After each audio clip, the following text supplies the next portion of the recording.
मुंबईमध्ये ते एक्सक्लूड केलं आणि आपण त्याच्यात 15 ह्याच्यामध्ये चिठ्ठ्या काढल्या, त्याच्यामध्ये 9 महिलांची आपण आरक्षणं काढलेली आहेत. अशा पद्धतीने 29 महानगरपालिकेची पूर्ण आरक्षणं ही कंप्लीट झाली.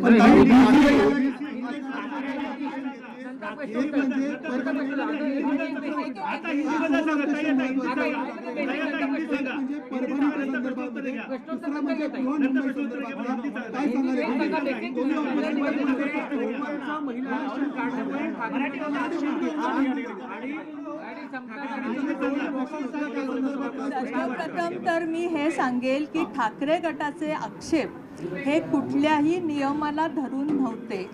त्यांच्या म्हणण्यानुसार त्यांना मुंबईमध्ये जे आरक्षण पाहिजे होतं त्यासाठी काय करता येईल या पद्धतीचा आरडाओरडा त्यांनी केला. आपण त्यांना बराच वेळा विचारलं की आणि त्यांनी आक्षेप नोंदवणं हा त्यांचा हक्क आहे. त्यांनी जे ऑब्जेक्शन आत्ता घेतलेलं आहे त्याच्यावर प्रशासन आणि आमचं म्हणणं आहे की हे नियमानुसार प्रशासनाने पूर्ण कारवाई पूर्ण केलेली आहे. त्यांचे ऑब्जेक्शन जे काय असेल ते आम्ही विचारात घेऊ.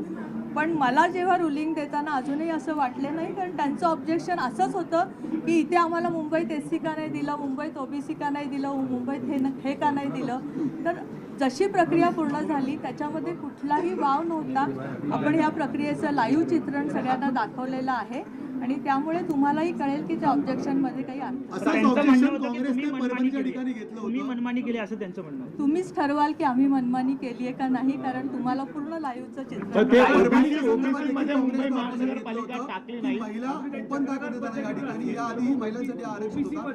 त्यांचा थोडा गैरसमज झाला होता. 2.5 वर्षाची जी आरक्षणं होती त्याच्यामध्ये पहिल्यांदा त्यांच्या इथे महिलांचं आरक्षण पडलं होतं, पण नंतरच्या ह्याच्यामध्ये एससीचं महिलांचं पडलं होतं, म्हणून त्यांचा गैरसमज आपण दूर केला.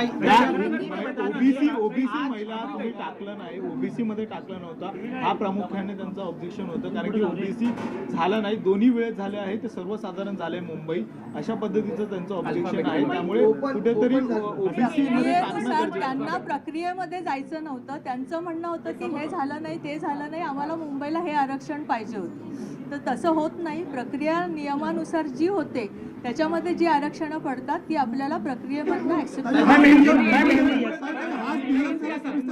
सुरुवातीला आज सांगितलं होता की चक्राकार पद्धत कशा प्रकारे होती, त्याच्यामध्ये अल्फाबेटची कशा प्रकारे मांडणी केली आणि कशा प्रकारे महापालिकेची निवड करण्यात आली.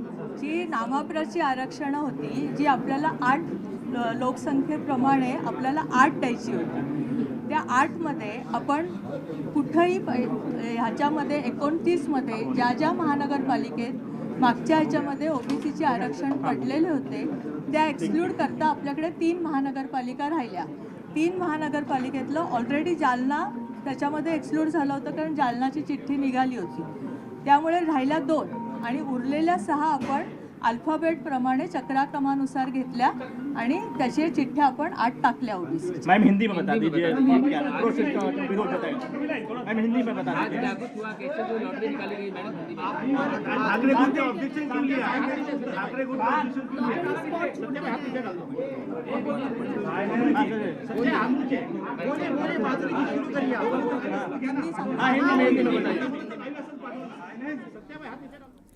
तर आपण बघितलं माधुरी मिसाळ बोलत होत्या, नियमाप्रमाणे आक्षेप घेतला नाही आहे ठाकरे यांच्या शिवसेनेने, त्यामुळे ही प्रक्रिया जी आहे ती नियमानुसार झाल्याचं त्यांनी सांगितलेलं. आक्षेप जो आहे तो नियमानुसार नाही आहे, त्यामुळे कोणताही अन्याय या ठिकाणी झालेला नसल्याची भूमिका त्यांनी स्पष्ट केलेली आहे. मुंबईमध्ये खुला प्रवर्ग महिला पडलेला आहे, त्यामुळे किशोरी पेडणेकर यांनी आक्षेप घेतलेला होता. ऐनवेळेला नियम बदलल्याचा आरोप केला होता. मात्र माधुरी मिसाळ यांची भूमिका पण ऐकली.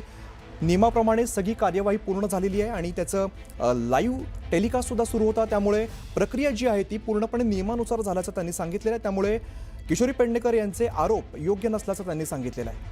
मुंबई मनपात सर्वसाधारण महिला आरक्षण आहे, त्यामुळे मुंबईमध्ये महिला महापौर बघायला मिळणार आहेत. आणि या सगळ्या संदर्भातच किशोरी पेडणेकर यांनी आक्षेप घेतलेला होता. नियम ऐनवेळेला बदलल्याचा आरोप केलेला होता.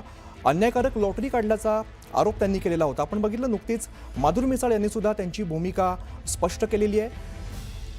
किशोरी पेडणेकर यांनी नियमाप्रमाणे आक्षेप घेतलेला नाहीये, कोणत्याही प्रकारचा अन्याय झालेला नाहीये आणि ही जी सगळी प्रक्रिया आहे ती पूर्णपणे नियमानुसार झाल्याचं त्यांनी सांगितलेलं आहे.